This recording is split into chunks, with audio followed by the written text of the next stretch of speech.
Okay, so here we are again. I just wanted to give a bit of an update. So just off camera, I have airbrushed the cape. I'm in no way proficient with an airbrush. I just use it to create some gradients. So if you are learning, definitely find some other videos for how to use an airbrush. But essentially, I find it the best way to kind of add a little bit of the tone you see, kind of from dark to light, real sort of bright corners, you know, high top, quite deep shadows.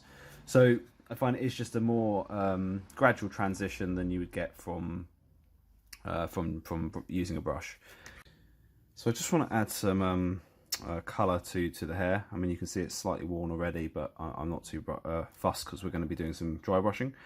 And what I've got here is just a black paint, and I've mixed it with a bit of white as well. So I've got a very, very dark grey.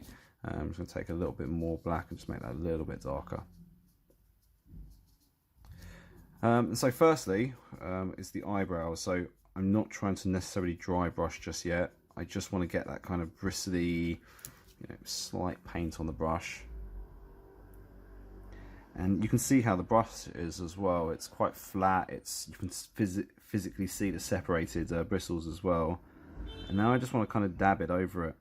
I find it just adds some lines. I should really be doing it at this angle because that's the way the hairs would move.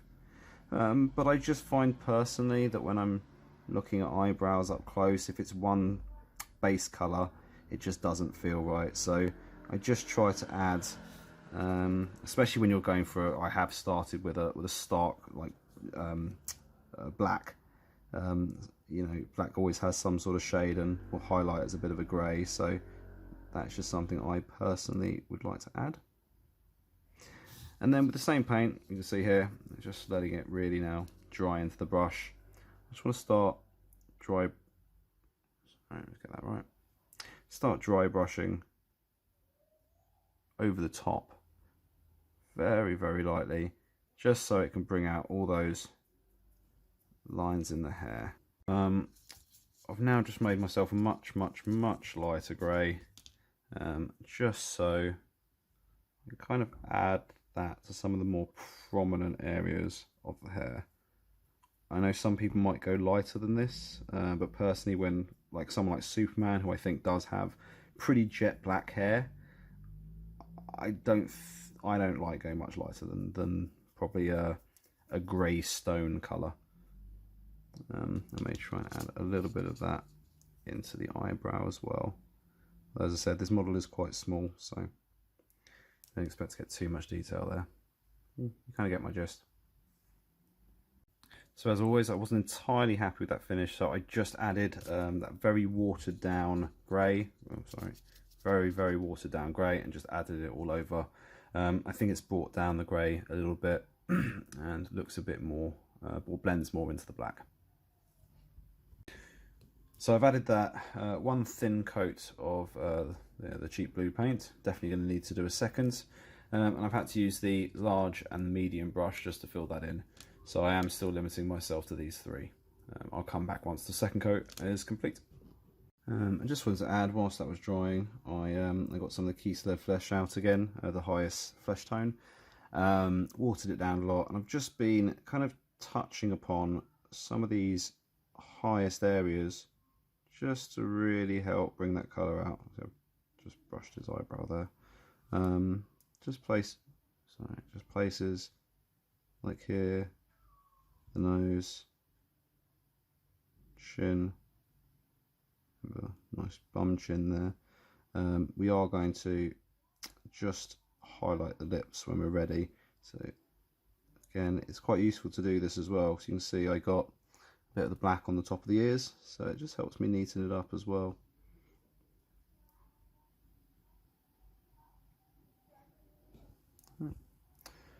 So I just hope that adds that little bit of highlight to where the skin will be hitting. Oh, sorry, the light will be hitting the skin. Okay, so whilst the base is still drying, I'm going to add a bit of the white highlight to all the colours. The key for me is to make a really watery consistency on the brush of white, and it's this Corax white from Citadel. And once you've done that, really getting as much of it off the brush as possible. So as you'll see when I'm pulling the brush over, it barely seems like I'm adding anything. I mean, I know actually the camera is probably highlighting it more than it's actually there, but it just, so you can see, slightly adds a bit of a highlight. So just going to, again, I quite like being a little bit rough about this. I can just go over now the really top points. You get my gist. It just adds that final top colour. But I'll just go around the rest of the model. I'll just add just how I'm personally going about it. I usually try and just apply brush strokes as I feel I want to.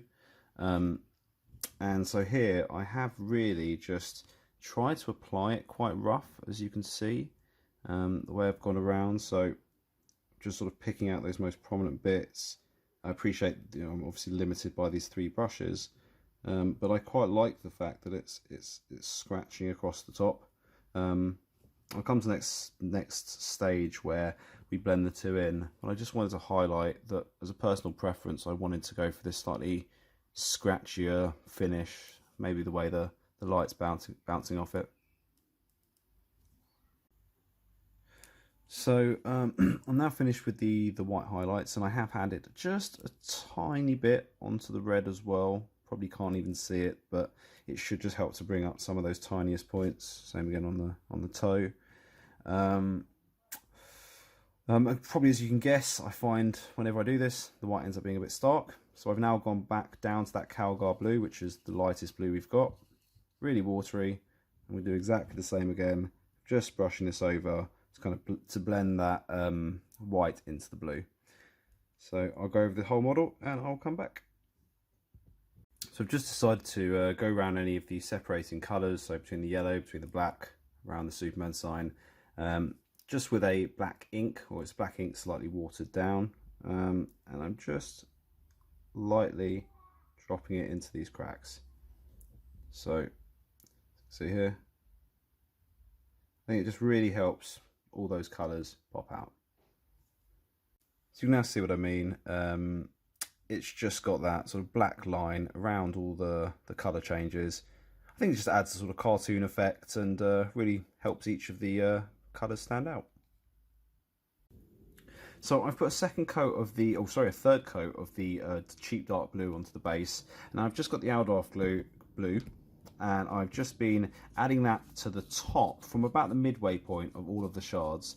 To save myself some paint, I didn't really aim the dark blue near the top, really just to save some time. And now I'm just going to go around, try and get from the midway point upwards on all of these shards, particularly trying to get into the middle as well. Like, I don't want to miss out and let the light hit, and for there to be suddenly a sudden shift in colour.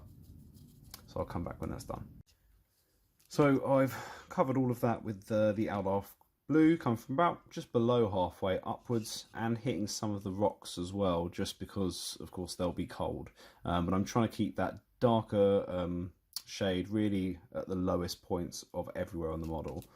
It isn't fully dry, to be completely honest, but because this is just the first layer, you know, I just hope it might shade in a little bit.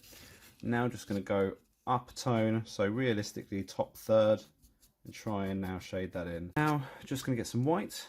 Again, really rough, but just right on the top of all of these, just start slapping on that white. Okay, so now I'm relatively happy with this transition. I'm now going to go back to the Aldorf Guard blue, so our first blue layer, a true dry brush in this sense. I mean, it doesn't have to be too off the brush because, you know, it's quite a big base. But here now I'm basically going to start dry brushing everything from the bottom. So essentially all of that dark colour I want to kind of bring up and just start toning up to, up to this slightly lighter blue. Just everywhere up until the midway point. You can see there. I'll quickly go around and finish. I'm now I'm now going to get the Calgar blue, so this like lighter blue, and just start same again, dry brushing, but just working my way up the model, so up onto the white.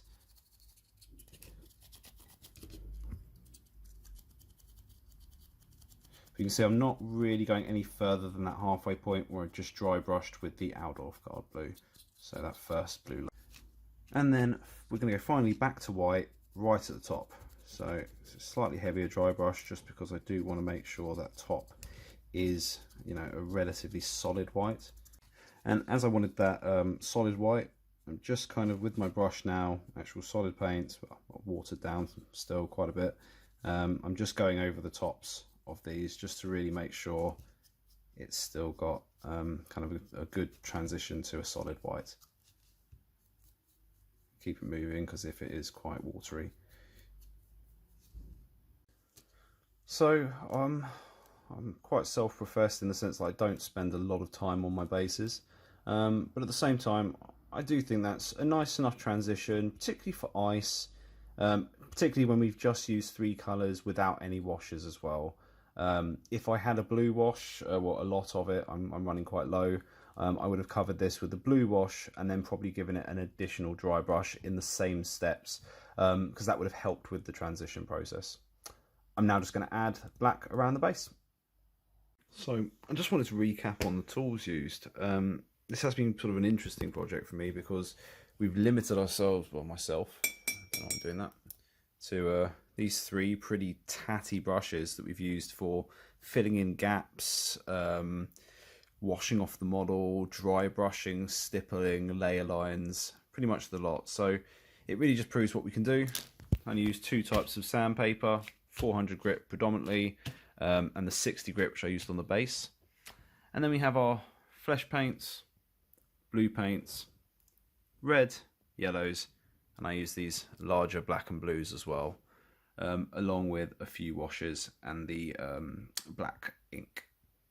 So, I mean, still enough of a selection, but I think I'm pretty happy with the model. I've put it together now.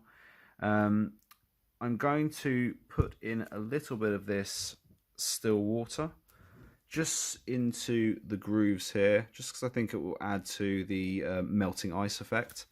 And then once that's dry tomorrow, I'm just going to probably touch up a few lines, and I've noticed a few areas where I've gone over. So overall, I'm happy with it as a model. I think it's something I'd be happy to have on my shelf. And I hope you've enjoyed the painting process.